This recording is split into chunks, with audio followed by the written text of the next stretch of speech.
maintain legally required reserves equal to a prescribed percentage of its deposits. It then quantifies this by stating, under current regulations, the reserve requirement against most transaction accounts is 10%. This means that with a $10 billion deposit, 10% or $1 billion is held as the required reserve, while the other $9 billion is considered an excessive reserve and can be used as the basis for new loans. Now, it is logical to assume that this $9 billion is literally coming out of the existing $10 billion deposit. However, this is actually not the case. What really happens is that the $9 billion is simply created out of thin air on top of the existing $10 billion deposit. This is how the money supply is expanded. As stated in modern money mechanics, of course they, the banks, do not really pay out loans from the money they receive as deposits. If they did this, no additional money would be created. What they do when they make loans is to accept promissory notes, loan contracts, in exchange for credits, money, to the borrower's transaction accounts. In other words, the $9 billion can be created out of nothing simply because there is a demand for such a loan and that there is a $10 billion deposit to satisfy the reserve requirements. Now, let's assume that somebody walks into this bank and borrows the newly available $9 billion. They will then most likely take that money and deposit it into their own bank account. The process then repeats, for that deposit becomes part of the bank's reserves. 10% is isolated, and in turn 90% of the $9 billion, or $8.1 billion, is now available as newly created money for more loans. And, of course, that 8.1 can be loaned out and redeposited, creating an additional 7.2 billion to 6.5 billion to 5.9 billion, etc. This deposit money creation loan cycle can technically go on to infinity. The average mathematical result is that about $90 billion can be created on top of the original $10 billion. In other words, for every deposit that ever occurs in the banking system, about 9 times that amount can be created out of thin air. Money jitters. Ask the obliging Bank of America for a jar of soothing instant money, M-O-N-E-Y, in the form of a convenient personal loan. So, now that we understand how money is created by this fractional reserve banking system, a logical yet elusive question might come to mind. What is actually giving this newly created money value? The answer? The money that already exists. The new money essentially steals value from the existing money supply.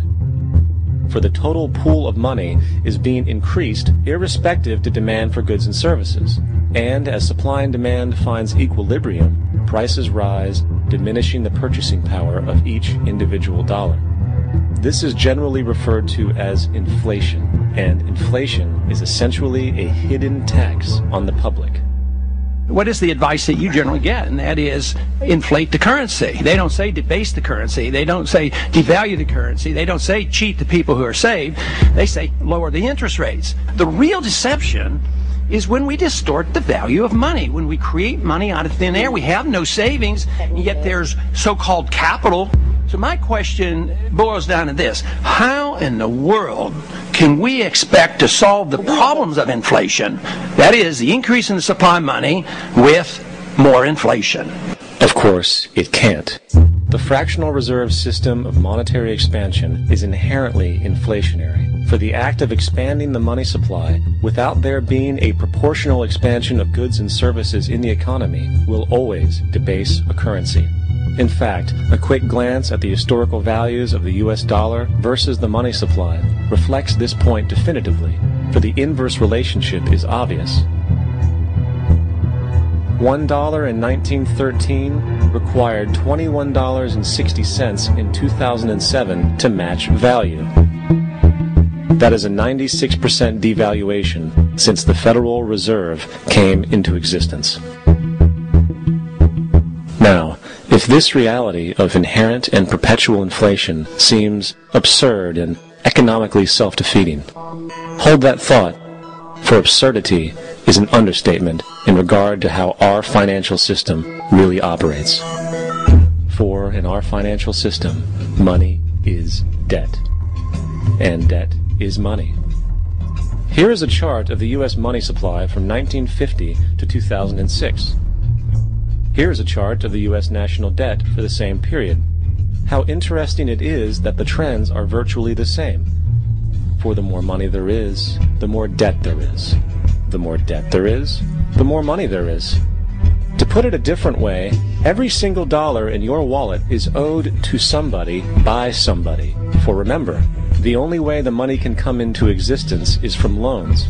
Therefore, if everyone in the country were able to pay off all debts, including the government, there would not be $1 in circulation.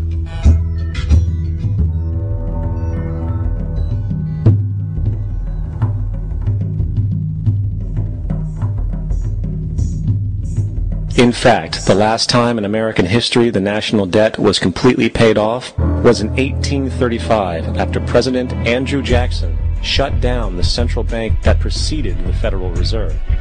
In fact, Jackson's entire political platform essentially revolved around his commitment to shut down the central bank, stating at one point, "The bold efforts the present bank has made to control the government are but premonitions of the fate that awaits the American people should they be deluded into a perpetuation of this institution or the establishment of another like it." Unfortunately, his message was short-lived, and the international bankers succeeded to install another central bank in 1913, the Federal Reserve. And as long as this institution exists, perpetual debt is guaranteed. Now, so far we have discussed the reality that money is created out of debt through loans. These loans are based on a bank's reserves, and reserves are derived from deposits. And through this fractional reserve system, any one deposit can create 9 times its original value, in turn debasing the existing money supply, raising prices in society. And since all this money is created out of debt and circulated randomly through commerce, people become detached from their original debt, and a disequilibrium exists, where people are forced to compete for labor in order to pull enough money out of the money supply to cover their costs of living. As dysfunctional and backwards as all of this might seem, there is still one thing we have omitted from this equation. And it is this element of the structure which reveals the truly fraudulent nature of the system itself: the application of interest. When the government borrows money from the Fed, or when a person borrows money from a bank, it almost always has to be paid back with accrued interest. In other words, almost every single dollar that exists must be eventually returned to a bank with interest paid as well. But if all money is borrowed from the central bank and is expanded by commercial banks through loans, only what would be referred to as the principal is being created in the money supply. So then, where is the money to cover all of the interest that is charged? Nowhere. It doesn't exist. The ramifications of this are staggering, for the amount of money owed back to the banks will always exceed the amount of money that is available in circulation. This is why inflation is a constant in the economy, for new money is always needed to help cover the perpetual deficit built into the system, caused by the need to pay the interest. What this also means is that mathematically, defaults and bankruptcy are literally built into the system, and there will always be poor pockets of society that get the short end of the stick. An analogy would be a game of musical chairs, for once the music stops, somebody is left out to dry. And that's the point. It invariably transfers true wealth from the individual to the banks. For if you are unable to pay for your mortgage, they will take your property. This is particularly enraging when you realize that not only is such a default inevitable due to the fractional reserve practice, but also because of the fact that the money that the bank loaned to you didn't even legally exist in the first place. In 1969, there was a Minnesota court case involving a man named Jerome Daley, who was challenging the foreclosure of his home by the bank which provided the loan to purchase it. His argument was that the mortgage contract required both parties, being he and the bank, each put up a legitimate form of property for the exchange.